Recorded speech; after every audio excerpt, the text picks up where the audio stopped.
What is going on, Jet fans? Matt O'Leary back with another episode of Just Jets. I am excited to get into this one as yesterday I was at training camp for the New York Jets. I will share my thoughts on that. The Jets go out and sign another tight end, some training camp surprises, and of course, we will do your voicemails on this show. As a reminder, week 4 of the NFL season, myself, Ryan, and Green Bean over on Talkin' Jets are doing a Jets outing to Jets Broncos, our second annual Jets outing. We are excited about it. We have limited tickets remaining, by the way. Limited tickets available, so go on the website, talkinjets.com, and pick yours up before they are all gone. You got the tailgate pregame. You get to go in, watch the game, and of course, you get to go on the field after the game as well. You're going to want to come hang out with us, so get those tickets while you can. All right, so the Jets went out and made some roster moves after training camp yesterday, and the big one was Anthony Firkser was signed and Nick Bawden was released. Now, let's go in order here, I guess, to an extent. Nick Bawden has played fullback for the Jets for the last couple of years. He ended up making the roster last year and was a part of training camp this year. And he also last year, too, was the name that got waived when Aaron Rodgers came back and people got really upset over it. But moral of the story, Nick Bawden is out and in comes Anthony Firkser. Now, some people's initial thought, and I don't blame them for this initial thought, was, okay, Jeremy Ruckert, H-back role, here you go. This is it. That's the opportunity. And that once again, I reiterate why I understand that might have been your initial thought, but Anthony Firkser is a fullback by trade. He initially started his career as a fullback and transferred to tight end. There we go. I don't know why that was so difficult to get out. Too many T's in a row, I suppose. Transferred to tight end last year with the Detroit Lions. Played in only a couple of games, so most of his career has been played as a fullback. But Anthony Firkser played fullback specifically for the Tennessee Titans from 2018 through 2021. As we know, essentially half the Jets coaching staff on the offensive side of the football comes from Tennessee during that era. Todd Downing, Keith Carter, Tony Dews, those three guys on offense coached in that era of Tennessee Titans football. So not a surprise that they go with a familiar name here and a familiar face, someone that they are very comfortable with. So while, again, initial thought might have been, okay, they're not going to carry a fullback, and instead Jeremy Ruckert's going to play that role. Maybe not so fast.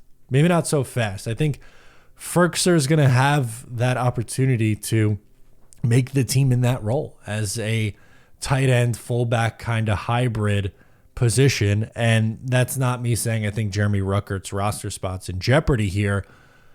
But I will say that Kenny Yeboah might be on thin ice. Yeboah's played a ton of special teams over the years, and I think that's the biggest thing that's kept him around since, when was he brought in, 2020 or 2021? It's been a sneaky long time that Kenny Yeboah has been around with the New York Jets, but those days could very well be numbered after they go out and they sign Anthony Firkser.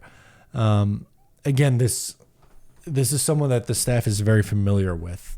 Granted, it's been a few years since he was probably at his peak, but these coaches, they like the guys that they know. They lean on the veterans, and I would not be surprised at all if he does make the roster and serves as that tight end 3 and kind of that H-back role, because let's be honest, Nick Bawden didn't really have much of a chance to make this roster exclusively as a fullback. We'll see when this guy ends up suiting up for the New York Jets in training camp practices, but RIP and peace, Nick Bawden. Unfortunately, your time with the New York Jets is over, and we'll see how Firkser impacts the New York Jets offense. I think it's something that they want. I think they desperately want to have someone in that H-back kind of a role, and this player in particular who has played both tight end and fullback seems to fit that bill. And you also still have Jeremy Ruckert, who maybe ends up doing it, but the assumption that it's just going to be handed to Ruckert is probably unfair. I don't think that's where this is going to end up going, but you never know.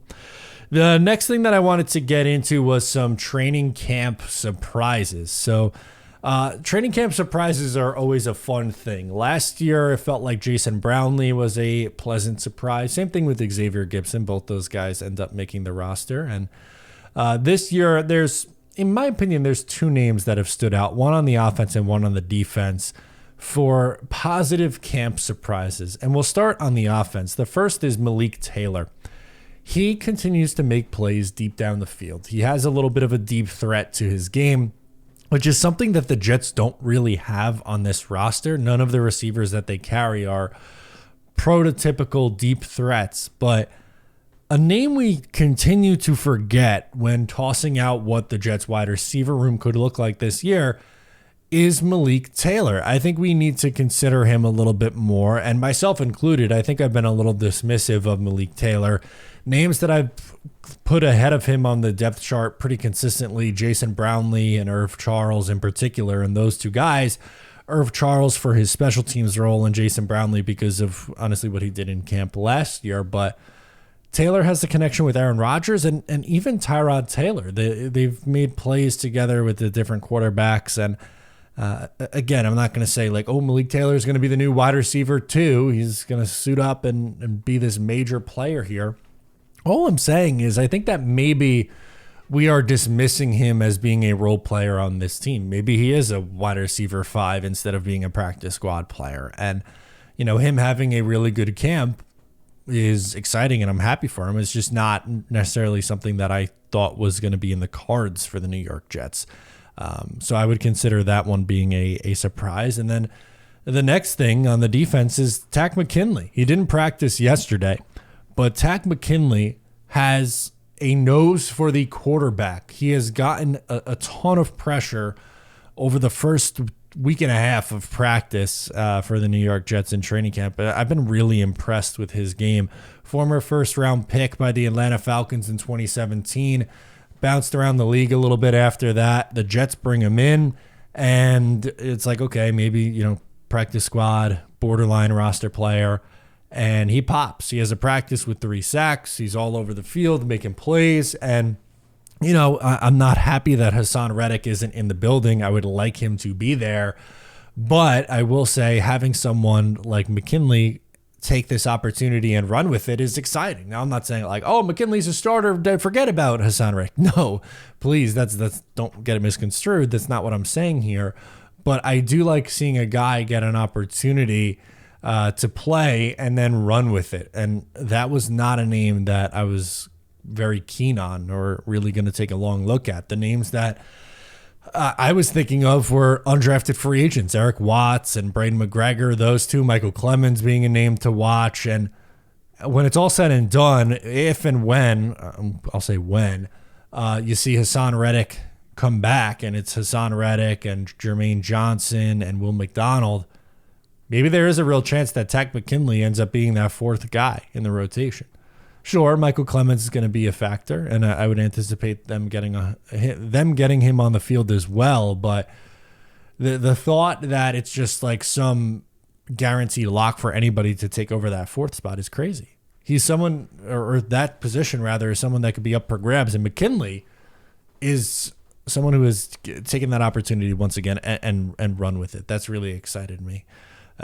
Last thing, not really a player in particular. I guess it is a player that's a surprise, but not so much a positive one. But it's a storyline that's been talked about a lot over the last few days, and that's Joe Tippmann's snaps. And last year, it was an issue whether Nathaniel Hackett or Robert Saleh want to say it or not. It wasn't one of his strengths. It was something that I thought he needed to work on this offseason. And again, it's early in training camp. Last year in July, people were writing off Joe Tippmann as being a starting option for this Jets team. Some even called him a bust. It's crazy, I know. But then he ends up playing what? How many games did he play? 12, 14 games last year? He played a big chunk of the season and was good. Was named to the Pro Football Writers Association All-Rookie team as the center. So again, I just want to point out that he's talented and I believe in him. But a little bit of a negative surprise would be that the snaps are still a little bit of a problem for him. There was the really bad practice on Monday. Yesterday wasn't as bad, although he did have one high snap and a sack happened on that play, even though if it was a good snap, a sack also likely would have happened. But that's something that you would like to see him eliminate. So that would also be classified as a surprise for me as well. To the voicemails we go. Let's get rocking and rolling with your calls. Max from New Jersey starts us off, and he wants to talk some Hassan Ridgely. This is Max, this way from home in New Jersey, and I want to talk about the Hassan Ridgely situation. So I was on a call-in show last night, Long Beach Jets. Great discussion we had, and I want to talk about something. So there was this report from SNY's Connor Hughes saying the Jets offered Hassan Ridgely $18 million before the trade. Still declined, and they still made a trade. I think Joe Douglas made a big misstep on this part because, look, Hassan Ridgely wants $28 million, and I think that's too much for an edge rusher. And we could have paid Bryce Huff $18 million. I don't know. He was like, oh, Joe was like, bye-bye, Bryce Huff. We can't pay $18 million. That's edge rusher. Bryce Huff is one of the best edge rushers since John Abraham. John Abraham was a great edge rusher. Same thing with Bryce Huff. Bryce Huff is homegrown talent, undrafted out of the Jets, and I think the Jets should have paid Bryce Huff $18 million. I'm not saying Hassan Ridgely was a bad trade. I just think Joe Douglas overlooked the market because Hassan Ridgely wants $28 million. If we and if I was Joe Douglas, I'm gonna trade him $22, maybe $24 million a year for 2 years for an edge rusher, so we can pay the other guys like Garrett Wilson, Breece Hall, Michael Carter. What's your thoughts on this thing, go Jets? Okay. So a lot to unpack on this one, and I'll start by saying this. I think I made it pretty clear where I was on the Bryce Huff situation. I wanted the Jets to re-sign him, and I think it was a mistake to let him walk. My preference was that the Jets sign Huff, who I viewed as an ascending player. Now, once he leaves and once he is gone, then to pivot to Reddick, I think was a wise choice because they needed to do something. They needed to replace what you were losing with Bryce Huff. What Bryce Huff was able to do last year for the Jets was much needed, and this defense relies on it. So going out and getting Hassan Ridgely, who's been one of the premier edge rushers in the league for the last 4 years, was a really nice get for the Jets. Here's his sack production the last 4 seasons. 12.5 sacks, 11, 16, and 11. Really good stuff. Really impressive stuff. And when you look at what Danielle Hunter got, which is $25 million, the last 2 years he's put up 10.5 sacks and 16.5 sacks. And then he signs a deal for $25 million AAV. I do think that's fair for Hassan Ridgely. I think the $14 million or $15 million, that's Carl Lawson money. And Carl Lawson, I liked the signing at the time, even though unfortunately it didn't pan out. Injury is a big part of it. In his lone healthy season with the Jets, he had 7 sacks. So that wasn't really even the impact that the Jets thought they were going to get there. And again, I get where you're coming from, Max, and that the preference was to keep Bryce Huff. I don't disagree with you there. The squabbling over the price is my only pushback or question on it, I guess, is what's your line? And I believe he said 22 to 24. I think that's fair. I think $25 million is fair. When you look at edge rusher AAVs around the league, they're getting up there right now. They're a lot of money. The average annual values, the highest ones, Nick Bosa's $34 million, Joshua Hines-Allen, formerly Josh Allen of the Jaguars, 28.2. Brian Burns got 28.2. TJ Watt, 28. Myles Garrett, 25. Danielle Hunter's 24.5. Montez Sweat, 24.5. Rashawn Gary, 24. Hassan Ridgely should be in the conversation with those guys. Hassan Ridgely is right now let's count 1, 2, 3, 4, 5, 6, 7, 8, 9, 10, 11, 12, 13, 14, 15, 16, 17, 18, 19, 20th highest paid edge rusher in terms of AAV. He is definitely better than the 20th best edge.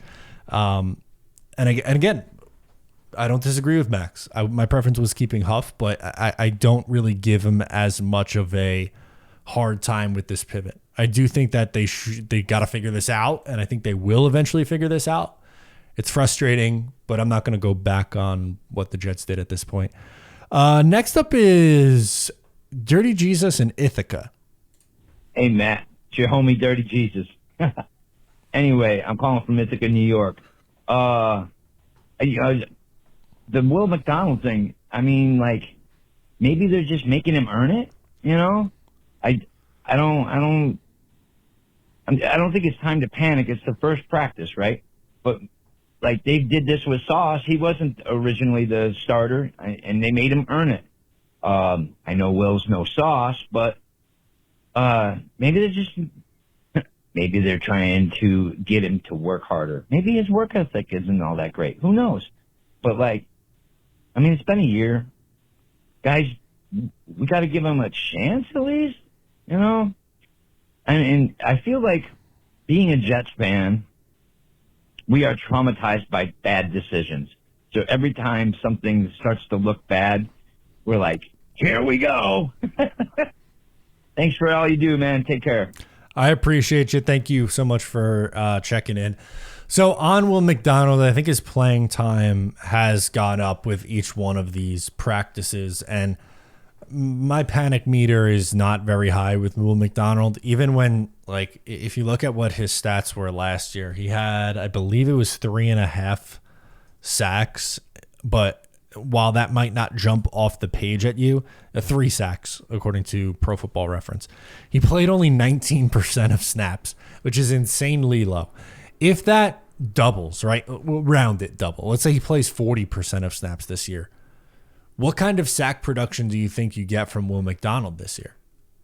My guess would be somewhere in that 7 to 10 range. And if you're getting 7 to 10 sacks from Will McDonald, I think that's a nice leap that you'd be seeing. Now, Jermaine Johnson's leap was a little bit more obvious. He came into camp and you noticed the difference, I thought, at least anyway.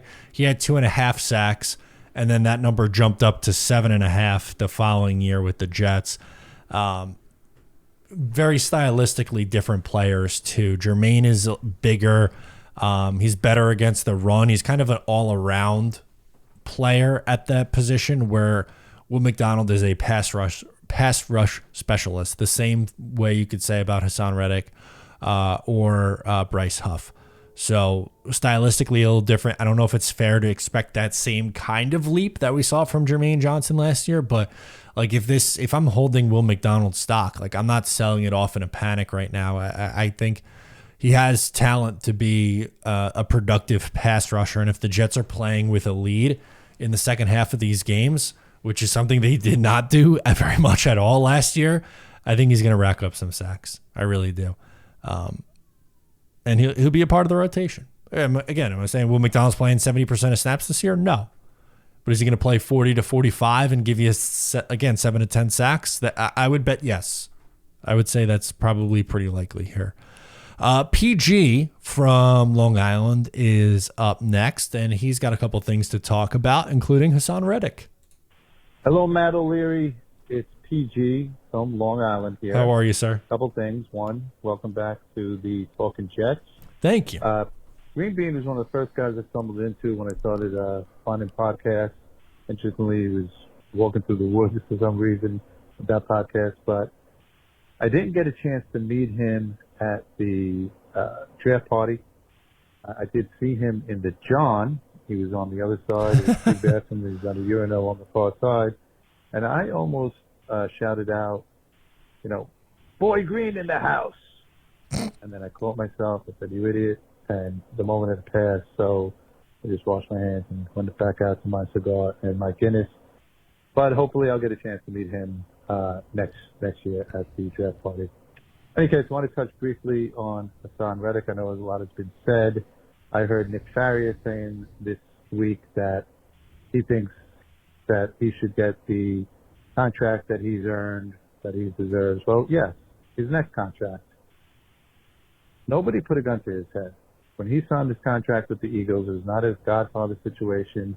It was not either your brains or your signature will be on that contract. He knowingly signed a contract, 3 years, $45 million. He should honor it. And, you know, in my opinion, the Jets have all the leverage. Now, a few weeks ago, I said that him not showing up to the OTAs was a nothing burger with cheese. And I said that based on the fact of his press conference. He was excited about being a Jet. He talked about, you know, working in this defense. He said he was going to show up for everything, and, you know, that some language or the other, he said the contract works itself out. I think the agents got in the way after they traded John Franklin Myers for nothing, and he's getting bad advice. Now, ultimately, he's responsible, but I think really you got to look at the agents. And I think that the Jets have all the leverage. You have this kid, McKinley, you know, first round pick in 2017. It was flashed at so far in training camp. You have the draft picks that they have from the defensive end. He needs the Jets more than the Jets need him. And, you know, he needs to go out there, have a 12-sack season or whatever it is, and get that contract that he is really, you know, looking to get. So anyway, I hope that Joe Douglas sticks to his guns, and as always, go Jets. Yeah, PG, really appreciate the call, my friend. And yeah, seeing Green Bean at the draft party, very exciting. Love anytime I get to see Ryan or Green Bean in the flesh. I get to talk to them every Tuesday, and I'm happy that show is back cooking now for the season. But it's so weird because I could count on both hands how many times I've seen each one of those guys in real life, which, you know, I feel very close to them. We work closely together. I'd consider them both friends, and it's crazy that, you know, we live in different states, but it's always cool when we're able to link up there. And excited to, I'll plug it again, I'm sorry, but excited to link up again in September for the Week 4 game against Denver. Now, for Hassan Reddick, I think you make an interesting point, and I agree with most of it. I do think the Jets have slight leverage in this spot because Hassan Reddick at his age, and just in general, it's not wise for a 30-year-old edge rusher to sit out a season. So if he being Joe Douglas sticks to his guns, I think Reddick will eventually report and play. But where you lose me is the Reddick needs the Jets more than the Jets need Reddick. That I think is pretty even. I think both sides need each other. Reddick, as you point out, needs the Jets because he needs another double-digit sack season to cash in on one final payday. That much is for sure. But the Jets need Hassan Reddick because they lost their double-digit sack edge rusher in free agency in Bryce Huff. So if, like, let's play the game, like, let's say Reddick did sit in this, you know, nightmare scenario and he just poof off the roster, right? Jermaine Johnson as your best edge rusher. Jermaine's good. I like that. Will McDonald's a question mark going into second year because we haven't seen it yet, even though, you know, I just said a minute ago, I think we could see him put up a 7 to 10 sack season. But beyond that, you would then have Michael Clemens, who I think is like a JFM, like a JFM light, best case scenario. Tack McKinley has been strong, but is it enough for him to be a big part of this rotation on a team that's going to be competing for a Super Bowl? I just think this defense in particular, they need the juice off the edge, and they'd be losing their best pure pass rusher in Hassan Reddick. I know we're all frustrated with Hassan. I am too, but I do think that the Jets need Reddick almost as much as Reddick needs the Jets. I don't think it's like this runaway that the Jets have all the leverage. They have a good chunk of the leverage because, again, Reddick is not going to sit out regular season games. But the Jets do also need Hassan Reddick. He's a very good football player, and they need him screaming on the edge. Let's close out the show with our guy, Peter, from up in the beautiful Hudson Valley. Hey, Matt. It's Peter from up in the beautiful Hudson Valley calling in on this early evening on Monday. Training camp, first full day of padded practice where we really get to see who's better, offense or defense, and obviously today's was the defense. I'm not too overly concerned about how, Tippmann played and Lazard dropping that pass. Those things will be worked out over time. They've got a few more weeks of training camp. They've got the preseason games. They've got those scrimmages and stuff with the teams they'll be playing before each preseason game. So I think they'll iron a lot of that stuff out. One thing that I did notice was Javon Kinlaw was given some time at the podium today to talk. He certainly, his story kind of tugs at you, and you want to root for him and have him succeed. And I'm glad he's a Jet now, and it's a good thing. But one thing that is slightly concerning, maybe, is that apparently he's gone from 305 up to 330. Now, that added bulk could be a benefit, as he could be more of a run stuffer, like Quentin Williams on the inside, as Al Woods would have been last year before he got hurt towards the end of the year. Maybe he's even more of a run stuffer, I should say, than Lake Ufotu is this year. So that might be a good thing, but it could also be a detriment in him going up in size, and he could act, unfortunately, a bit like Michael Clemens was last year, where he added the bulk so he could kind of go inside and outside, and he never went inside much, and it didn't really work out for him, and he lost the weight, so Clemens hopefully will have a bounce back here on the outside. So I'm curious to know your opinion on that with Kinlaw. And I just wanted to also comment that I've loved all three of the episodes of Origins so far. DJ Reed Sunday was a really good episode as well. Upcoming, obviously, Thursdays, our man Jeremy Rucker, and then next Sunday, Quincy Williams will be the last episode. But I hope you enjoy camp tomorrow. By the time this airs, it'll be yesterday, technically, and that you get to see all that you want to. And as always, go Jets. Thank you so much, Peter. So couple things. Camp was awesome yesterday. Shout out to everyone that I ran into. Shook some hands, got some pictures taken. It was really a good time. I love running into Jet fans and people who watch my videos and say that they like my work. It genuinely means a lot to me. I hope you guys realize that. It's very humbling. And you guys supporting me really is a big deal to me. So I always love getting to hear the feedback from other Jet fans and people who watch my stuff. As for training camp, I was lucky. Petey Italy, who does the Jets morning commute Twitter space, he reached out because he knew I had a regular training camp ticket and he had an extra VIP ticket. So I was able to go in the VIP area, which meant I got to also see Johnny Ice Cream was sitting next to him and his dad the whole time watching camp.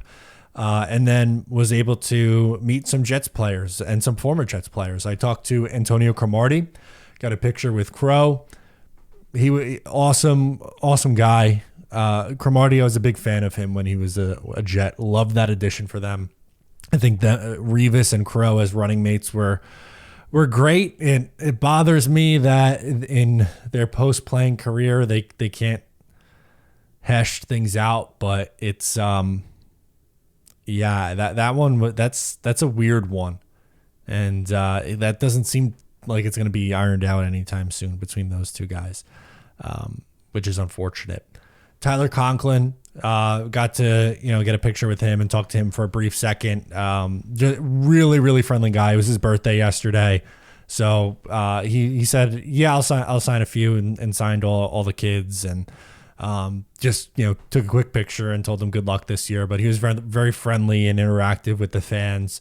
That stuff really means a lot to me and Jet fans in general, because I remember I talk about it a lot on here, but growing up when they practice at Hofstra, it wasn't like it is now. You didn't need a ticket. You could just show up, and I can't even tell you how many I have no idea coming up with the number of how many practices I went to.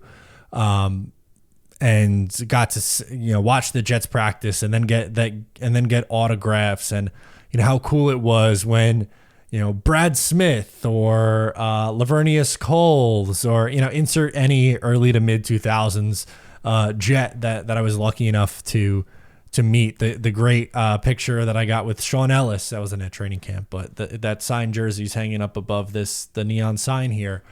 That means so much to kids. Like, that's some of my best memories as a kid, is going to Jets training camp and getting autographs and meeting the players. So seeing the guys who are really good interacting with fans always hits a little extra home. Who else did I meet? Thomas Morstead had his whole family out. He was very friendly with everybody.